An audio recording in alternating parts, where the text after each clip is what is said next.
नमस्कार दोस्तों, smart preparation के इस नए वीडियो में आप सभी का स्वागत है। स्मार्ट प्रिपरेशन की जो हमारी एक सीरीज चल रही है जिसमें हम राष्ट्रपति पद के बारे में सब कुछ जान रहे हैं, तो उसी सीरीज़ का ये पार्ट 3 वीडियो है।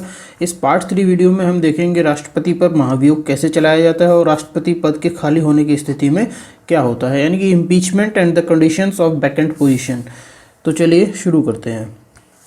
राष्ट्रपति पर महाभियोग यानी कि इम्पीचमेंट ऑफ प्रेसिडेंट, तो ये सबसे पहली चीज़ आती है कि ये आर्टिकल 61 के थ्रू चलाया जाता है। आर्टिकल 61 यानी कि अनुच्छेद 61 के थ्रू।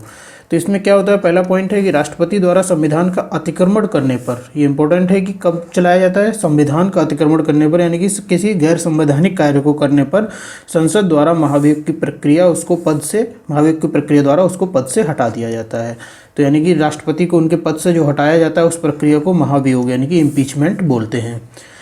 नेक्स्ट आता है महाभियोग संसद के किसी भी सदन यानी कि राज्यसभा या लोकसभा, किसी भी सदन में शुरू किया जा सकता है, किसी भी सदन में लगाया जा सकता है, लेकिन ऐसा करने से 14 दिन पहले राष्ट्रपति को नोटिस देना अनिवार्य है। यानी कि अगर किसी भी सदन में महाभियोग की प्रक्रिया शुरू की जाएगी तो उससे 14 दिन पहले राष्ट्रपति को एक नोटिस दिया जाएगा कि आपके खिलाफ, आपके अगेंस्ट ये कार्रवाई शुरू हो रही है। और यह नोटिस सदन के 1/4 यानी कि 1/4 सदस्यों द्वारा साइंड होना चाहिए। जो नोटिस है वो जिस भी सदन से शुरू हो रहा है, राज्यसभा या लोकसभा, उसके 1/4 मेंबर्स द्वारा ये साइंड होना चाहिए। तो इसमें हमने देखा 3 पॉइंट्स हैं।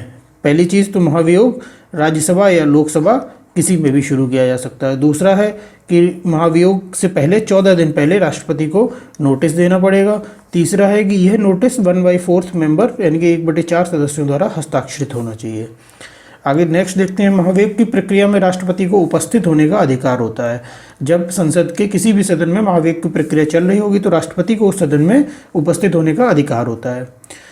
नेक्स्ट आता है, राष्ट्रपति के महाभियोग में संसद के दोनों सदनों के निर्वाचित और मनोनीत दोनों प्रकार के सदस्य भाग लेते हैं।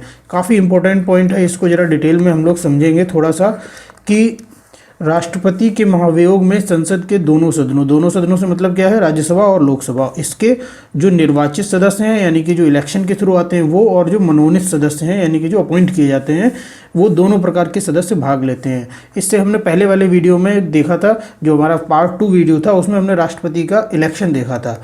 राष्ट्रपति का जो इलेक्शन होता था उसमें सिर्फ निर्वाचित सदस्य शामिल होते थे। इलेक्शन में सिर्फ निर्वाचित सदस्य शामिल होते थे, लेकिन यानी कि राष्ट्रपति को इलेक्ट करने में सिर्फ निर्वाचित सदस्य शामिल होंगे और राष्ट्रपति को हटाने में यानी कि महाभियोग की प्रक्रिया में निर्वाचित और मनोनीत दोनों प्रकार के शामिल होते हैं। तो कई बार एग्जाम्स में ये क्वेश्चन घुमा के पूछा जाता है कि महाभियोग में कौन कौन शामिल होते हैं, किस किस तरीके के सदस्य शामिल होते हैं, और निर्वाचन में किस तरीके के। तो ध्यान रखेंगे, निर्वाचन में सिर्फ वो क्या नाम है, जो राष्ट्रपति का निर्वाचन होगा तो उसमें सिर्फ निर्वाचित, यानी कि जब निर्वाचन हो रहा है तो सिर्फ निर्वाचित सदस्य, लेकिन जब हटाया जा रहा है, महाभियोग चलाया जा रहा है, तो निर्वाचित और मनोनीत दोनों प्रकार के सदस्य। आगे देखते हैं, राष्ट्रपति के पद रिक्त होने की स्थिति में, यानी कि जब वैकेंट हो राष्ट्रपति की पोस्ट तो क्या होता है। सबसे पहला आता है कि बीमारी, अनुपस्थिति या अन्य कारणों से पद पर कार्य करने में असमर्थ हो जब राष्ट्रपति, तो उस स्थिति में उपराष्ट्रपति द्वारा राष्ट्रपति के सारे कार्य किए जाएंगे। यानी कि जब राष्ट्रपति किसी भी असमर्थता के कारण अपने काम नहीं कर पा रहे हैं तो उस स्थिति में उपराष्ट्रपति ये सारे काम करेंगे। नेक्स्ट आता है, यदि राष्ट्रपति के साथ साथ उपराष्ट्रपति का जो पद है वो भी रिक्त है, यानी कि वो भी खाली है, तो जो भारत का मुख्य न्यायाधीश होते हैं यानी कि चीफ जस्टिस ऑफ इंडिया जो होते हैं, वो कार्यवाहक राष्ट्रपति के रूप में कार्य करते हैं। सपोज दैट राष्ट्रपति, उपराष्ट्रपति और मुख्य न्यायाधीश तीनों नहीं है, यानी कि मुख्य न्यायाधीश की भी अनुपस्थिति में जो सुप्रीम कोर्ट होता है उसका जो सीनियर मोस्ट जज होता है, वरिष्ठतम न्यायाधीश जो होता है, सीनियर मोस्ट जज होगा, वो राष्ट्रपति के रूप में काम करेंगे। तो इसमें काफ़ी इंपॉर्टेंट चीज़ें हमने जानी कि राष्ट्रपति अगर नहीं है तो उपराष्ट्रपति काम करेंगे, अगर राष्ट्रपति उपराष्ट्रपति दोनों नहीं है तो चीफ जस्टिस ऑफ इंडिया जो मुख्य न्यायाधीश होते हैं वो काम करेंगे। अगर तीनों पोस्ट वैकेंट है, राष्ट्रपति, उपराष्ट्रपति और चीफ जस्टिस ऑफ इंडिया, तो जो सुप्रीम कोर्ट का जो सीनियर मोस्ट जज होंगे वो राष्ट्रपति के तौर पर काम करेंगे। नेक्स्ट आता है, राष्ट्रपति का कार्यकाल पूरा होने से पूर्व चुनाव हो जाना चाहिए। यानी कि राष्ट्रपति, ये एक कंडीशंस होती हैं कि राष्ट्रपति का जब कार्यकाल पूरा हो रहा हो, 5 साल जब पूरे हो रहे हो, तो उससे पहले ही इलेक्शन करा देना चाहिए। ये एक आइडियल परिस्थितियों की बात की गई है।